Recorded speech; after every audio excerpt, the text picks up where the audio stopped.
Imagine waking up one morning to find that the money in your wallet, the savings in your bank account, and the value of your hard-earned wages have plummeted so drastically that they are practically worthless. It sounds like something out of a dystopian novel, doesn't it? Yet this terrifying scenario is not fiction. It is a very real historical phenomenon known as hyperinflation, and it is a story of how entire economies can unravel, turning everyday currency into mere paper. Today, we are going to delve into the true story of when money became worthless, exploring not just what hyperinflation is, but how it unfolds, why it happens, and the profound lessons it offers. At its core, inflation is simply the rate at which the general level of prices for goods and services is rising, and consequently, the purchasing power of currency is falling. A little bit of inflation is actually considered healthy for an economy, encouraging spending and investment. But hyperinflation, that is when prices skyrocket at an unimaginable pace, often doubling or even tripling within a single day. We are talking about inflation rates of hundreds, thousands, or even millions of percent per month. Picture this: a loaf of bread that cost a few pennies in the morning might cost a wheelbarrow full of bills by evening. It is an economic fever dream that has sadly been a reality for nations grappling with extreme crisis. The journey towards money becoming worthless often begins subtly, usually sparked by a catastrophic event or prolonged period of fiscal mismanagement. Typically, a government finds itself in a deep financial hole, perhaps due to a costly war, a massive natural disaster, or simply chronic overspending. They cannot raise enough money through taxes, and borrowing becomes impossible as lenders lose faith. Faced with insurmountable debt and the need to fund essential services or meet obligations, the temptation of the printing press becomes irresistible. The central bank, under government pressure, begins to churn out more and more banknotes, believing this will solve the immediate financial crunch. This initial step, while seemingly a quick fix, sets the stage for disaster. As newly printed money floods the economy, there is suddenly a lot more currency chasing the same amount of goods and services. People start to notice that prices are slowly but steadily creeping up. At first, it might just feel like ordinary inflation, a nuisance perhaps. But then a crucial shift occurs. People begin to lose confidence in their currency. They see that their money buys less today than it did yesterday, and they start to anticipate that it will buy even less tomorrow. This expectation becomes a self-fulfilling prophecy. Businesses, seeing their costs rise and anticipating further devaluation, raise their prices to stay afloat. Workers, finding their wages can no longer cover basic necessities, demand higher pay. This ignites what economists call the wage price spiral, a vicious cycle where rising wages lead to higher prices, which in turn lead to demands for even higher wages.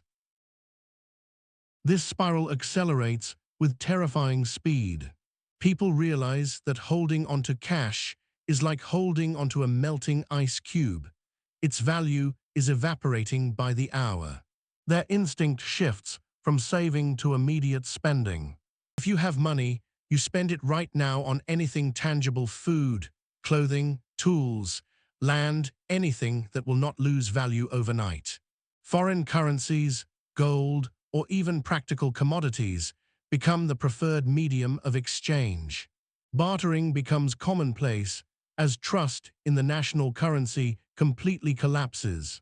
Shops may update their prices multiple times a day.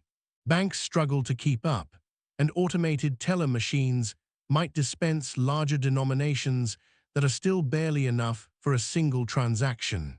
The climax of this process is when the currency effectively dies.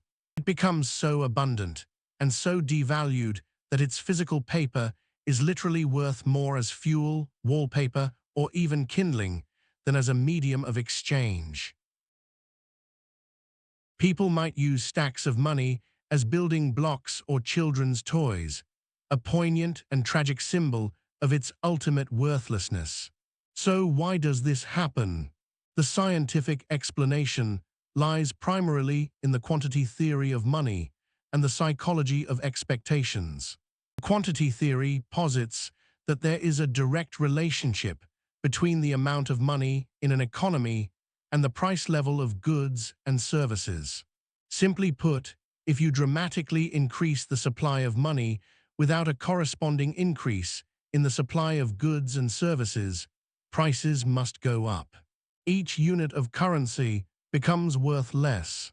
But hyperinflation is not just about the sheer volume of money. It is also profoundly driven by a loss of trust. Once people believe their money is losing value, their economic behavior changes dramatically. They speed up their spending and demand higher prices, creating a powerful feedback loop.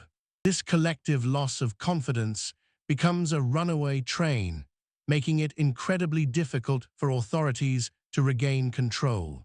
The government's inability or unwillingness to halt excessive money printing and implement sound fiscal policies is the fundamental economic trigger, but the public's loss of faith is the accelerant that pushes it into hyperdrive. From historical examples, we glean vital lessons.